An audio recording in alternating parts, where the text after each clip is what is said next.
সাত কলেজকে বিশ্ববিদ্যালয় করার আগে যা ভাবতে বললেন নূর। রাজধানীর সরকারি সাত কলেজকে একীভূত করে প্রভাবিত ঢাকা সেন্ট্রাল ইউনিভার্সিটি করার আগে এ বিষয়ে ভাবার পরামর্শ দিয়েছেন গণ অধিকার পরিষদের সভাপতি ও ডাকসুর সাবেক ভিপি নুরুল হক নূর। সোমবার নিজের ফেসবুকে দেওয়া এক পোস্টে তিনি এমন পরামর্শ দেন। তিনি বলেন, ঢাকার ঐতিহ্যবাহী সাত কলেজের একটা নিজস্বতা আছে। নিজে কিছু করার তাগিদ থেকে বা পরিবারকে সাপোর্ট দিতে ঢাকায় থেকে চাকরি বা ছোটখাটো কিছু করার পাশাপাশি উচ্চশিক্ষার নিমিত্তে অনেকেই সাত কলেজে ভর্তি হয়।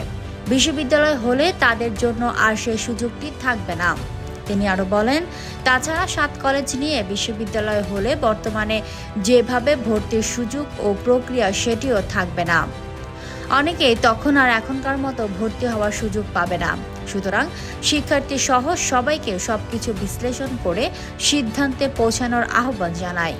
প্রসঙ্গত 2017 সালে যথেষ্ট প্রস্তুতি ছাড়াই ঢাকার বড় 7টি সরকারি কলেজকে জাতীয় বিশ্ববিদ্যালয় থেকে ঢাকা বিশ্ববিদ্যালয়ের অধিভুক্ত করা হয়েছিল। তখন থেকে সংকট ছিল। চলতি বছরের জানুয়ারিতে সাত কলেজকে আবারও ঢাকা বিশ্ববিদ্যালয় থেকে আলাদা করার ঘোষণা দেয় কর্তৃপক্ষ। কিন্তু নতুন বিশ্ববিদ্যালয় চূড়ান্ত করার আগেই অধিভুক্ত বাতিল করায় পরিস্থিতি আরও জটিল হয়। এখন ঢাকা কলেজের অধ্যক্ষকে প্রশাসক করে অন্তর্বর্তী ব্যবস্থায় সাত কলেজের কার্যক্রম চলছে।